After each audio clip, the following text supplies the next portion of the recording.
कल ही बिहार का एक बहुत इंटरेस्टिंग पॉलिटिकल मैच खत्म हुआ है, इलेक्शंस खत्म हुए हैं। इसके अंदर एनडीए विजेता हुआ। एनडीए जिसकी अगुवाई नरेंद्र मोदी और नीतीश कुमार कर रहे थे, वो विजेता हुआ। और तेजस्वी यादव का महागठबंधन, कांग्रेस सपोर्टेड, वो बहुत ही नैरोली फॉट इलेक्शन के अंदर वो हार गया। हम सब ने ये पूरे इलेक्शन कैंपेन को बहुत बारीकी से अलग अलग टेलीविज़न चैनलों पर फॉलो किया, ट्विटर पर फॉलो किया, सोशल मीडिया में फॉलो किया, और अपनी अपनी पसंदगी के हिसाब से हमने जो है अपने आइकन्स, पॉलिटिकल आइकन्स को फॉलो किया। तो मैं आपके सामने आज बिहार की पॉलिटिक्स के बारे में बात करने नहीं आया हूँ, क्योंकि मेरे को कुछ ज़्यादा नॉलेज भी नहीं है इंटरनल पॉलिटिक्स और इंटरनल पॉलिटिकल डायनेमिक्स के बारे में। मैं बात नेशनल सिक्योरिटी की करने आया हूँ। और नेशनल सिक्योरिटी की बात जब मैं करूँगा, जो नेशनल इंटरेस्ट की मैं बात करूँगा, उसमें मैं कहीं ना कहीं जो ऑपोजिशन का जो पॉलिटिकल थॉट प्रोसेस है, जो बिहार के इलेक्शन के दौरान नज़र आया, जो अमेरिकन इलेक्शंस हुए उसके दौरान जो नज़र आया, उस चीज़ को मैं जोड़ के और मैं आपको पेश करने की कोशिश करता हूँ। I can be totally wrong, मैं पूरी तरह गलत भी हो सकता हूँ सोच विचार में, लेकिन मेरे को ऐसा लगता है कि ये बिल्कुल सही है, इसीलिए मैं आपको ये चीज़ बताने का प्रयास करता हूँ। अब हमने देखा कि किस तरीके से अमेरिका के अंदर ट्रंप के खिलाफ जो बाइडेन जो है इलेक्शन जीत गए।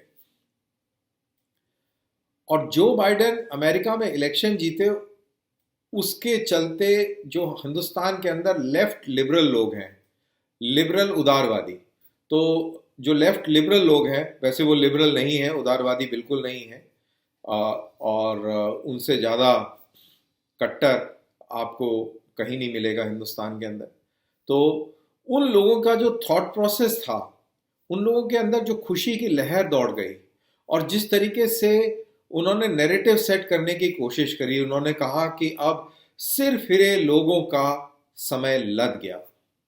सिर फिरे से उनका मतलब अमेरिका में ट्रंप है, लेकिन उनका निशाना हिंदुस्तान में मोदी के ऊपर था।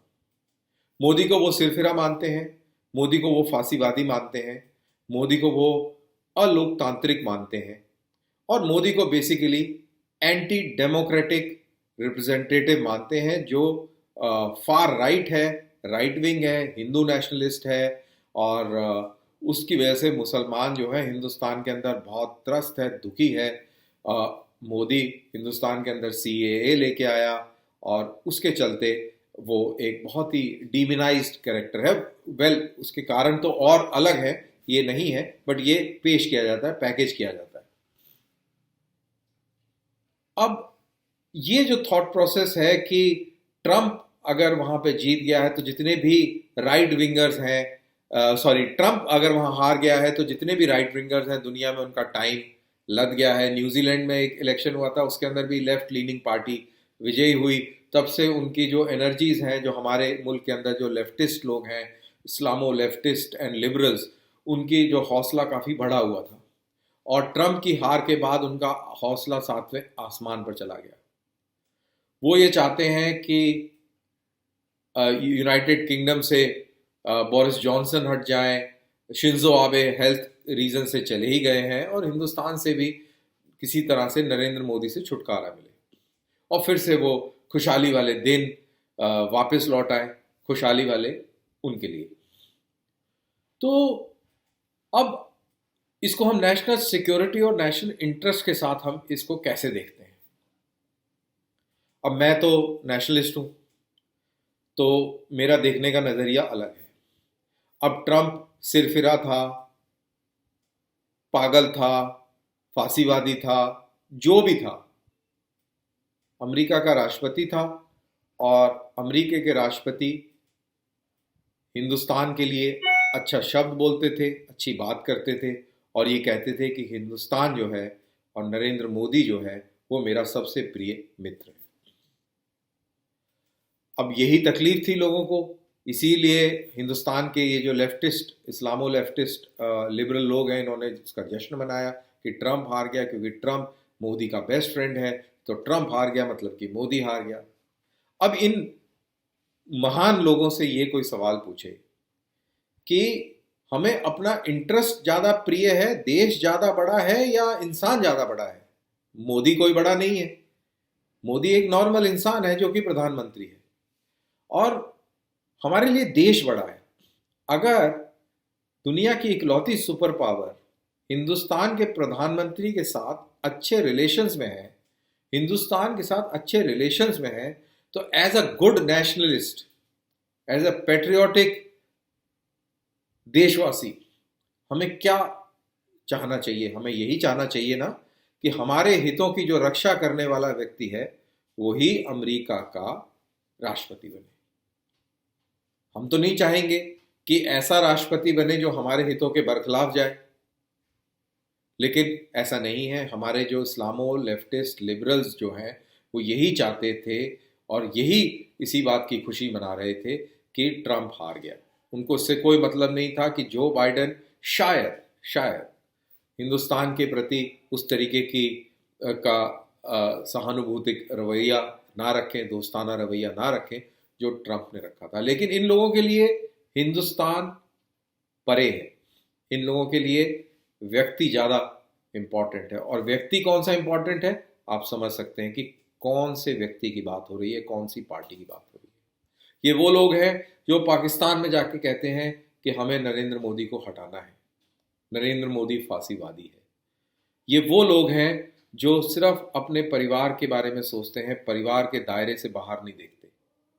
जब ये बात करते हैं कि खुशहाली की और अच्छे दिन उनकी नज़र से, तो वो अच्छे दिन पारिवारिक अच्छे दिन, पारिवारिक खुशहाली और उनकी जो पार्टी के जो जो तंत्र है उसकी खुशहाली, जो इकोसिस्टम है, जो आपका जो पूरा प्रेस का इकोसिस्टम है, जर्नलिस्ट का इकोसिस्टम है, आपका इंडियन एडमिनिस्ट्रेटिव सर्विस के अंदर जो आपने इकोसिस्टम जो 70 साल से इसमें पानी डाला है, खाद डाला है, वो इकोसिस्टम के अच्छे दिन वापस लाने की पूरी ये मुहिम है। हिंदुस्तान से इनको किसी को मतलब नहीं। बिहार के इलेक्शन में भी हमने यही देखा कि किस तरीके से वो सारे लोग जिनके लिए देश इम्पॉर्टेंट नहीं है, इंडिविजुअल इम्पॉर्टेंट है, वो इकट्ठे हुए और इन्होंने क्या बातें करी बिहार के इलेक्शन में? इन्होंने बातें करी कि मोदी ने चाइना के खिलाफ क्या किया। वो मोदी के खिलाफ मोदी का नाम ले रहे थे, मोदी पर निशाना था, लेकिन आम लोगों ने उसको क्या समझा? आम लोगों ने समझा कि ये सेना पर सवाल उठा रहे हैं, इस सेना की बेइज्जती कर रहे हैं, सेना पे भरोसा नहीं है इन लोगों को, चाहे वो सर्जिकल स्ट्राइक हो, चाहे वो बालाकोट हो, और अभी जिस तरीके से चाइना के बरखिलाफ हिंदुस्तान खड़ा है इसकी बात हो। इन्होंने हर चीज़ पर सवाल उठाए।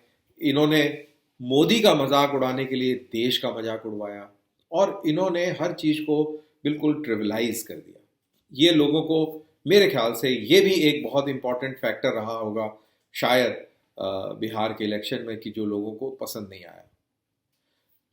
हिंदुस्तान के अंदर जो मध्य वर्ग का व्यक्ति है, जो लोअर इनकम ग्रुप का जो व्यक्ति है, जो गरीब आदमी है, वो मान के चलिए बहुत बहुत पेट्रियाटिक है, देशभक्त है।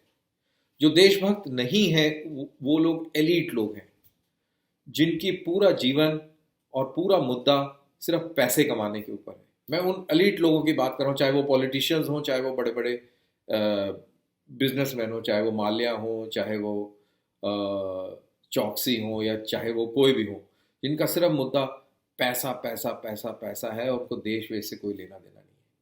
वो लोग पेट्रियाटिक नहीं है। लेकिन जो आम गरीब आदमी है, जो ठेला ठेल रहा है, जो रिक्शा चला रहा है, जो ऑफिस में क्लर्क है, जो मेहनत कर रहा है, जो दिनों रात बच्चे पालता है, परिवार को इकट्ठा रखता है, सोसाइटी में कंट्रीब्यूट करता है, वो बहुत बहुत पेट्रियाटिक है। 99.9% लोग इसी प्रकार के हैं, यही सोच रखते हैं। तो मेरी यही अपील है, खैर मेरी अपील को कौन सुनता है, लेकिन फिर भी अपील देने में क्या जाता है। मेरी यही अपील है इन लोगों से कि देश को ऊपर रखें, देश के हित की बात करें। ट्रंप हिंदुस्तान के लिए एक अच्छा आदमी था, हमारे जियोपॉलिटिकल इंटरेस्ट के लिए वो बहुत सही था, और हमें यही उम्मीद करनी चाहिए थी कि ट्रंप ही यूनाइटेड स्टेट्स का राष्ट्रपति रहता। हमें इस चीज़ की खुशी बिल्कुल नहीं मनानी चाहिए कि जो बाइडेन जो है वो अमेरिका के राष्ट्रपति बन गए हैं। वो बात और है कि जो बाइडेन भी कोई बहुत बड़ा फेरबदल नहीं कर सकते, हिंदुस्तान के पक्ष में ही उनको खड़ा होना पड़ेगा, क्योंकि हिंदुस्तान की आज अमेरिका को बहुत ज़्यादा ज़रूरत है। शायद अमेरिका की ज़रूरत हिंदुस्तान को उतनी ना हो जितनी आज अमेरिका को हिंदुस्तान की ज़रूरत है। तो बहरहाल इसी के साथ मैं यहाँ पे आपको इस थॉट के साथ छोड़ता हूँ, और जय हिंद।